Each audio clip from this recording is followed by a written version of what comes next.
Hello student, good afternoon. अगले video में हमने समास की समझौती के बारे में बात की थी। आज हम नया चैप्टर शुरू करेंगे जो एक काव्य है।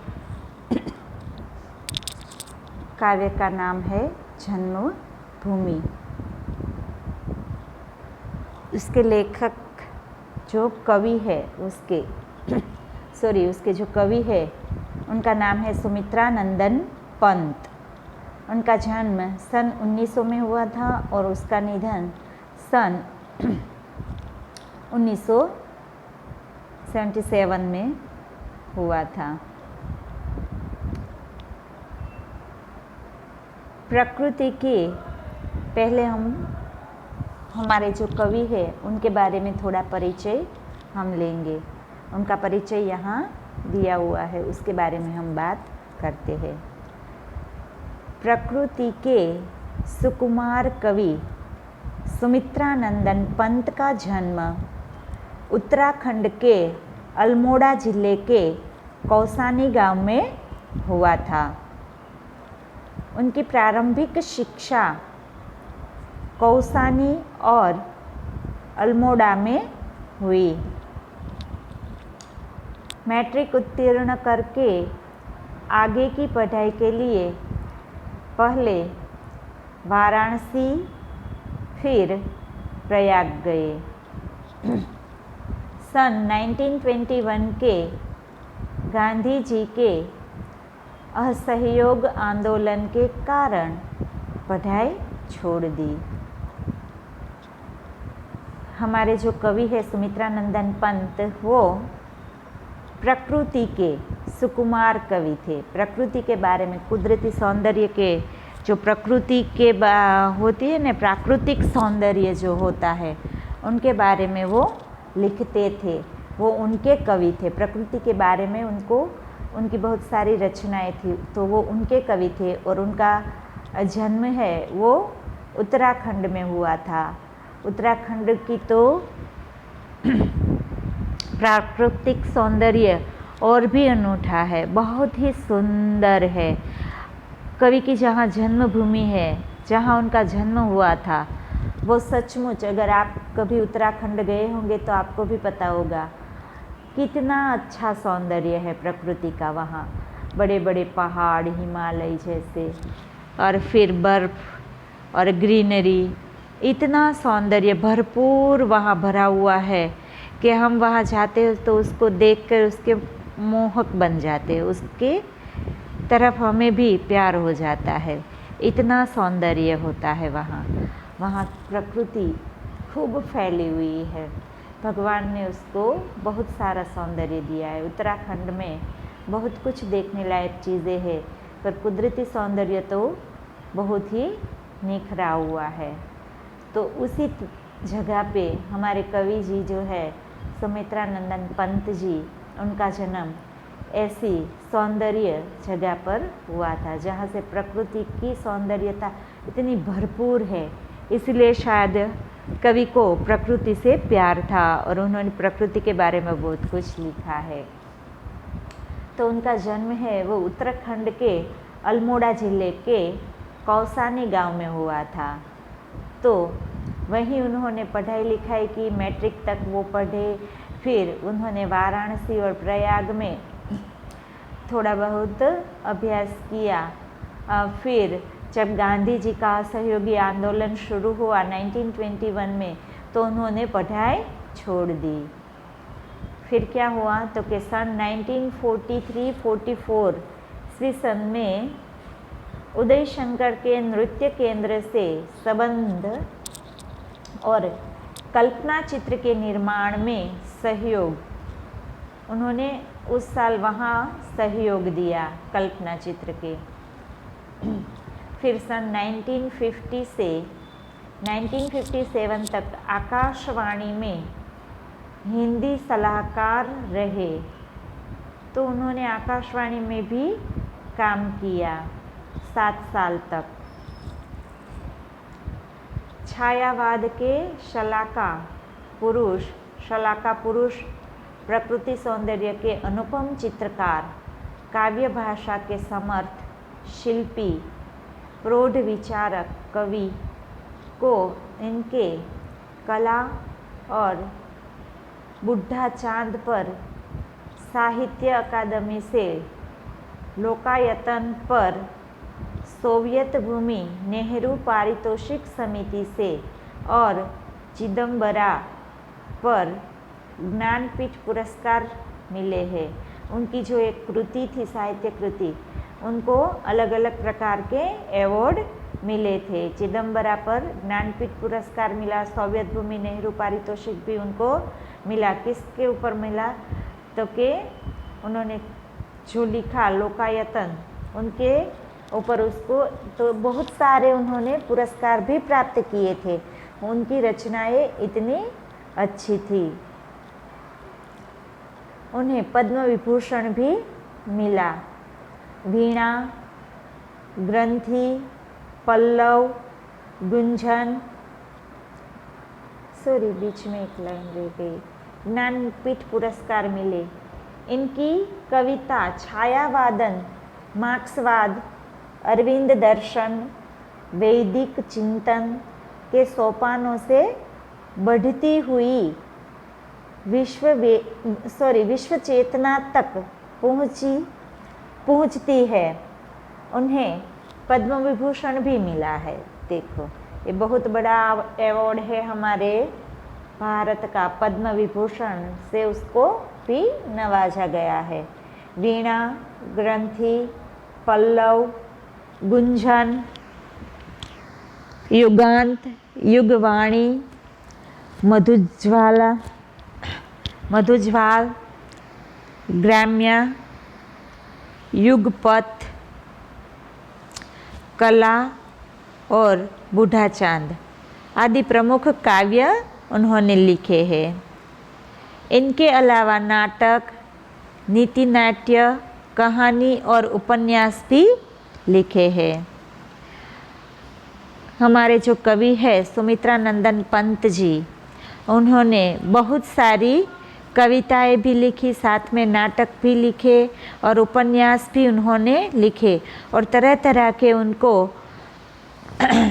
तरह तरह अवार्ड से उनको सम्मानित भी किया गया था। उनको पद्म विभूषण भी मिला था, जो बहुत बड़ा अवार्ड हमारे यहाँ माना जाता है। बहुत कुछ लोगों को ये पद्म विभूषण मिलता है, तो उनको ये पद भी हासिल हुआ था, ये अवार्ड भी मिला था। वो इतने ज्ञानी थे और इतने साहित्य में पारंगत थे, लिखने में। तो प्रस्तुत जो हमारी काव्य है जन्मभूमि, उनके अंदर उन्होंने उनकी जन्मभूमि के बारे में लिखा है। जन्मभूमि काव्य में जन्मभूमि का महत्व बताते हुए पंत जी ने प्रकृति का गौरवगान किया है।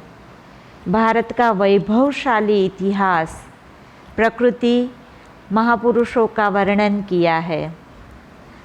हमारे नारी रत्नों की बात बताते हुए पंत जी ने वसुंधव कुटुंबकम की भावना साकार की है।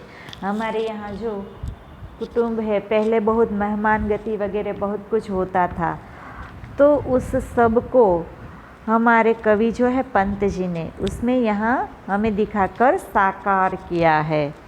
ये हमारे लेखक का परिचय था और हमारे काव्य का सारांश के उनकी जो जन्मभूमि थी उनके बारे में उन्होंने ये सब कहा है। हम जानते हैं ना कि सबको अपनी अपनी जन्मभूमि से बहुत ही लगाव होता है। जन्मभूमि यानी क्या? तो कि जिस जगह उनका जन्म होता है, जिस गांव में, जिस घर में, वो उनसे कुछ ज़्यादा ही उनको लगाव होता है, क्योंकि वो उनकी जन्मभूमि है। उस भूमि पर उनका जन्म हुआ है। कवि को भी अपनी जन्मभूमि से बहुत ही लगाव था, और वो तो एक प्रकृति की गोद में जन्मे थे, जहाँ इतना प्राकृतिक सौंदर्य है, देख के ही मन मोहित हो जाता है। तो कवि की जन्मभूमि तो बहुत ही सुंदर थी। तो उन्होंने जन्मभूमि की महत्वता को इस काव्य में बताया, साथ में प्रकृति का भी बहुत अच्छी तरह से वर्णन किया है। तो कवि ने हमारी जन्मभूमि भारत की महत्ता का वर्णन किया है इस कविता में। कवि ने देश के गौरव पर्वतराज हिमालय, गंगा यमुना जैसी पवित्र नदियों, राम लक्ष्मण श्री कृष्ण जैसे महापुरुषों तथा सीता सावित्री एवं अहल्या जैसी महान नारियों व ध्यान, ज्ञान, मंत्र तथा वसुवैध कुटुंबकम की भावना का महत्व दर्शाते हुए जन्मभूमि को स्वर्ग से अधिक श्रेष्ठ बताया है। कवि कहते हैं कि जन्मभूमि से भी हमारी भूमि जो है, स्वर्ग से भी हमारी जो जन्मभूमि है बहुत ही श्रेष्ठ है। पहले मैं आपको एक कविता पूरी की पूरी सुनाती हूँ, बाद में हम इसको समझेंगे। तो जननी जन्मभूमि प्रिय अपनी, जननी जन्मभूमि प्रिय अपनी, जो स्वर्गादपि चिर गरियसी, जिसका गौरव भाल हिमाचल, स्वर्णधरा हस्ती चिर श्यामल, ज्योतिग्रथित गंगा यमुना जल, वह झन झन के हृदय में बसी, जिसे राम लक्ष्मण और सीता बना गए पद धूलि पुनीता, जहाँ कृष्ण ने गाई गीता, बजा अमर प्राणों में बंशी। सावित्री राधा सी नारी, उतरी आभा देही प्यारी, शिला बनी तापस सुकुमारी, जड़ता बनी चेतना सरसी।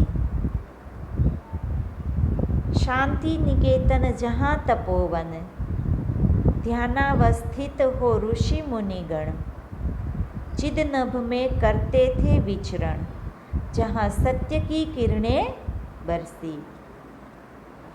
आज युद्ध झरझर जग जीवन, पुनः करेगा मंत्रोच्चारण, वह वसुधैव बना कुटुंबकम, उसके मुख पर ज्योति नवल सी, जननी जन्मभूमि प्रिय अपनी, जो स्वर्गादपि चिर गरियसी। तो इनमें कवि अपना भावार्थ बताते हैं जन्मभूमि के बारे में। उन्होंने हमारे जो भारत देश है वो उनकी जन्मभूमि, उनके बारे में भी बात की है। यहाँ के महान हस्तियाँ जो नारियाँ थी उनके बारे में भगवान श्री कृष्ण, राम और रामायण और गीता के बारे में बात की है। सावित्री, सीता, राधा जैसी जो महान स्त्रियाँ थी, सतियाँ थी, उनके बारे में भी उन्होंने बात की है। फिर तपोवन जैसे शांति निकेतन जैसे तपोवन है जहाँ ध्यान वगैरह करते हैं, उनके बारे में भी उन्होंने यहाँ बात की है। फिर हमारी कुटुंब व्यवस्था जो है उनके बारे में वो बात करते हैं। तो कवि कहते हैं कि जननी जन्मभूमि प्रिय अपनी, जो स्वर्गादपि चिर गरियसी, जिसका गौरव भाल हिमाचल, स्वर्णधरा हस्ती चिर श्यामल, ज्योति ग्रथित गंगा यमुना जल, वह जन जन के हृदय में बसी। कवि कहते हैं कि कवि हमारी जन्मभूमि भारत का गुणगान करते हुए कहते हैं कि हमारी जन्मभूमि भारत माता स्वर्ग से भी अधिक श्रेष्ठ है। हमारी मातृभूमि का मस्तक हिमालय है जो देश का गौरव बढ़ा रहा है। हमारे देश की सुनहरी धरती सदा प्रफुल्लित और पुलकित रहती है। हमारी मातृभूमि गंगा यमुना जैसी पवित्र नदियों के निर्मल जल में गुथी हुई है। ये नदियाँ हमारे देश के प्रत्येक व्यक्ति के हृदय में बसी हुई है। ये पंक्ति में कवि हमें बहुत कुछ समझा रहे हैं, बहुत कुछ बता रहे हैं हमारी प्रकृति के बारे में, हमारी जन्मभूमि के बारे में कहते हैं कवि हमें। तो कि हमारी जो जन्मभूमि है वो स्वर्ग से भी प्यारी है, उनसे भी कहीं सुंदर है। फिर आगे दूसरी लाइन है,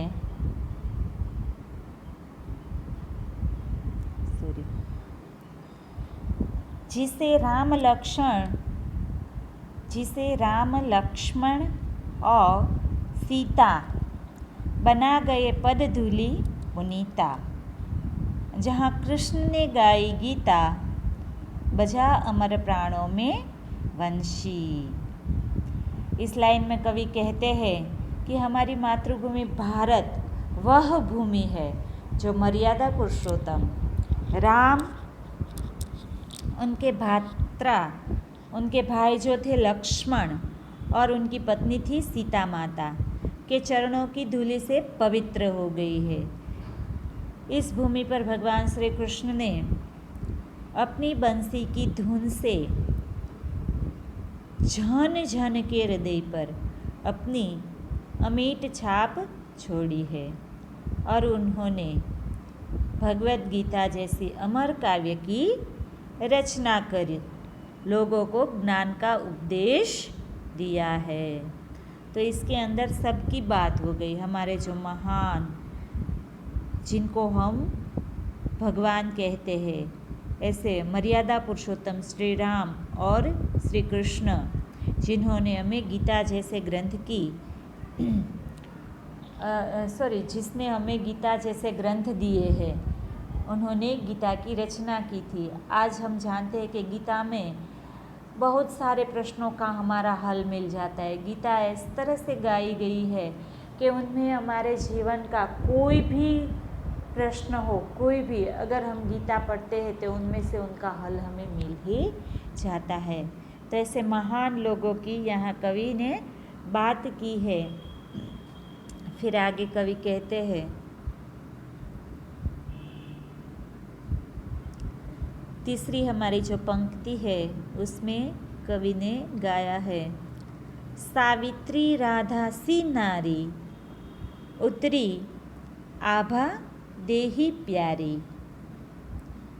शिला बनी तापस सुकुमारी, झड़ता बनी चेतना सरसी। तो हमारे देश में सावित्री, इसके अंदर कवि हमें कहते हैं कि हमारे देश में सावित्री और राधा जैसी महान नारियाँ हुई थी। ये बड़ी महान नारियाँ थी सावित्री, और सावित्री ने भी अपने पति के लिए बहुत सारा तप किया था।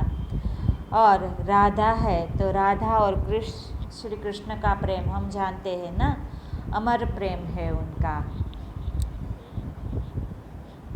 तो ऐसी महान नारियाँ हमारे देश में हुई है। हमारे भारत, जहाँ हमारी जन्मभूमि है, भारत देश हमारा जन्मभूमि है, वो हमारी जन्मभूमि है। तो ऐसे हमारे देश में ऐसे महान महान लोग बन गए, महान महान लोग यहाँ थे पहले। तो ऐसी हमारे देश की जो धरती है वो पावन धरती है। तो आगे, जिनकी आभा से मानव जाति आलोकित है, सुकुमारी नारी तपस्विनी अहल्या शापवश शिला बन गई, और एक जीती जागती नारी चेतन से जड़ अर्थात निष्प्राण हो गई।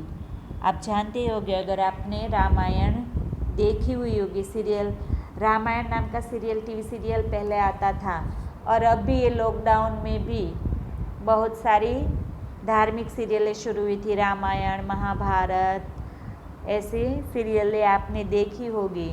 तो ये रामायण के अंदर एक प्रसंग आता है अहल्या का, जिनको श्राप मिलता है, और वो स्वर्ग की पहले अप्सरा थी, फिर वो उनको श्राप मिलता है और श्राप की वजह से वो पत्थर बन जाती है, और पत्थर बन के वो एक निष्प्राण हो गई। पहले चेतन थी, फिर निष्प्राण हो गई और वो पत्थर बन जाती है। और श्री कृष्ण उनका उद्धार करते हैं, उनको छूते हैं तो वो नारी से शिला बन जाती है।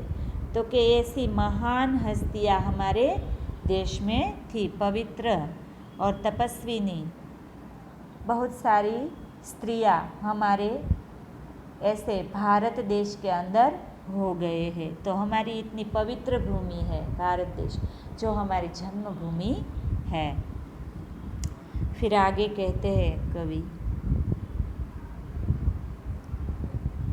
शांति निकेतन जहाँ तपोवन, ध्यानावस्थित हो ऋषि मुनि गण, चिद नभ में करते थे विचरण, जहाँ सत्य की किरणें बरसी। क्या कहते हैं कवि कि हमारी जन्मभूमि की महिमा निराली है। हमारी जन्मभूमि जो है, यहाँ शांति निकेतन जैसे तपोवन भी है, जहाँ ज्ञानी ऋषि मुनि ध्यानमग्न होकर ज्ञान रूपी नभमंडल में विचरण करते हैं, गोता लगाते हैं।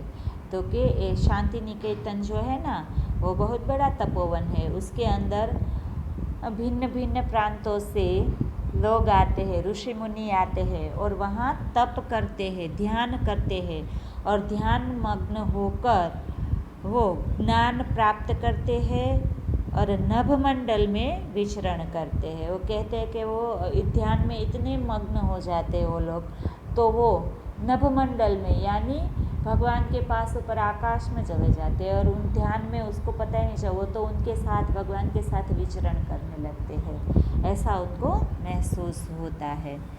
गोता लगाते हैं, ध्यान मग्न होकर भगवान के साथ नभमंडल में वो गोता लगाते हैं। जैसे पानी में गोता लगाते हैं ना, वैसे वो नभमंडल में गोता लगाते हैं। तो कि ऐसे ऐसे महान लोग, हमारी जो जन्मभूमि है, हमारा जो भारत देश है, वहाँ ऐसे लोग बन गए हैं। हमारा देश सत्य के प्रकाश से आलोकित है, अर्थात यहाँ सत्य का बोलबाला है। हमारे देश में सत्य प्रकाशित है। बहुत सारे लोग, पहले ज़माने में लोग कभी झूठ नहीं बोलते थे, सत्य ही। पर अब जैसे जैसे दिन बढ़ते गए हैं, कलयुग आता जाता है नज़दीक, वैसे लोगों के अंदर ये सारा डर निकल चुका है और सब लोग आजकल झूठ भी बहुत सारा बोलते हैं। तो पहले ऐसे नहीं थे। हमारे ऋषि मुनि, हमारे माता पिता जो थे, वो सब हमें यही सिखाते। आज भी हम बच्चों को यही सिखाते हैं कि झूठ बोलना पाप है, झूठ बोलना अच्छी बात नहीं है। फिर क्या होता है, बच्चों को बता तो देते हैं, पर कभी कभी कुछ ऐसा मौका बन जाता है तो खुद ही झूठ बोलना पड़ता है। और बच्चे भी यही देखते हैं तो वो भी ऐसा ही सीख जाते हैं, वो भी झूठ बोलने लगते हैं। आज हमारी एक आदत बन गई है, पर ये अच्छी आदत नहीं है। अब आगे है 5वीं लाइन, आज युद्ध झरझर जग जीवन, पुनः करेगा मंत्रोच्चारण, वह वसुवेद बना कुटुंबकम, उसके मुख पर ज्योति नवलसी। जननी जन्मभूमि प्रिय अपनी, जो स्वर्गादपि चिर गरियसी। क्या कहते हैं कवि कि आज हमारा जो देश है ना, हमारे समाज में क्या होता रहता है, तो कवि कहते हैं कि आज समस्त विश्व के लोग, जितने भी लोग हैं, वो सब लोगों का जीवन युद्ध की तरह हो गया है, विभीषिका से त्रस्त और जर्जर हो चुका है सबका जीवन। आज के हमारे जो लोग हैं इसी तरह का जीवन जीते हैं। हमारे देश में मानव जाति को युद्ध से छुटकारा, हमारे देश में मानव जाति जो है उनको युद्ध से छुटकारा दिलाने के लिए आज फिर मंत्रोच्चार कर समूचे विश्व में शांति का प्रचार करेगा। क्या कहते कि आज हमारी जो देश की भूमि है वो युद्ध की विभीषिका से त्रस्त हो गई है। तो फिर से हमारे देश के अंदर सब मानव जाति को इस तरह के युद्ध से छुटकारा पाने के लिए फिर मंत्रोच्चार करके सचमुच में विश्व में शांति का प्रचार करेगा। यही ज़रूरत भी है। और पृथ्वी पर रहने वाले सभी लोगों को एक साथ मिलजुल कर रहने वाले एक विश्व परिवार की भावना का प्रचारक बन गया है। उसके मुख पर नई चमक है। ये जो कहते हैं ना वसुधैव कुटुंबकम, तो उसका मतलब यही होता है कि सब लोग मिलजुल कर एक साथ एक परिवार बन के रहे और किसी के प्रति कोई भी द्वेष भाव ना रखे और सब एक दूसरे के प्रति प्यार से और आदर से रहे। अगर ऐसा ही रहा तो सब लोग मिलजुल कर अच्छी तरह रहेंगे और हमारे देश के अंदर जो हमारी जन्मभूमि है उसके अंदर सब ऐसे ही लोग रहते हैं और ऐसे ही लोग रहेंगे तो सब लोग मिलजुल कर अच्छी तरह रह पाएंगे।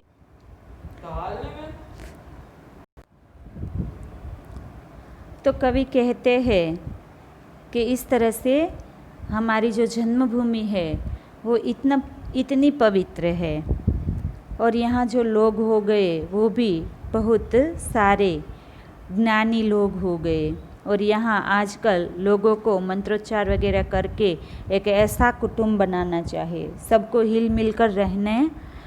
इसलिए कवि को और सब लोग ऐसे रहते हैं तो कवि को ये जन्मभूमि है वो स्वर्ग से भी ज़्यादा अधिक श्रेष्ठ लगती है।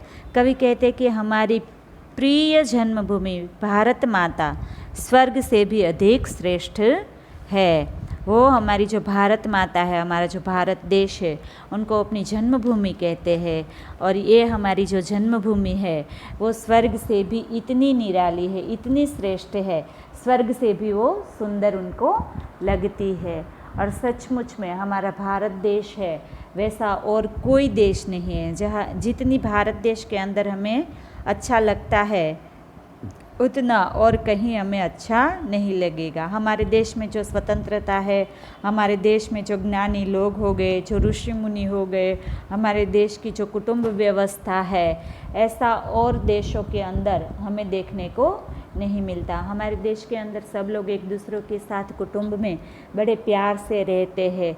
हमारे इतने त्यौहार होते हैं तो वो भी सब इकट्ठे होकर मनाते हैं। तो ये सब जो हमारे देश में होता है, सबके अंदर कुटुंब प्रेम भावना, ऐसा दूसरे देशों में कम दिखने को मिलते हैं। इसीलिए कवि कहते हैं कि हमारी जो मातृभूमि है, हमारा जो भारत देश है, वो मुझे स्वर्ग से भी प्यारा है, बहुत ही श्रेष्ठ है। इस तरह से वो अपनी जन्मभूमि की गुणगान गाते हैं। उनको अपनी जन्मभूमि बहुत ही अच्छी लगती है।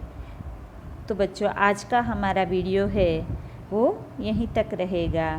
इस काव्य की समझौती के साथ मैं अपना वीडियो पूरा करती हूँ। अगले वीडियो में हम इसकी एक्सरसाइज करेंगे। Okay, thank you student.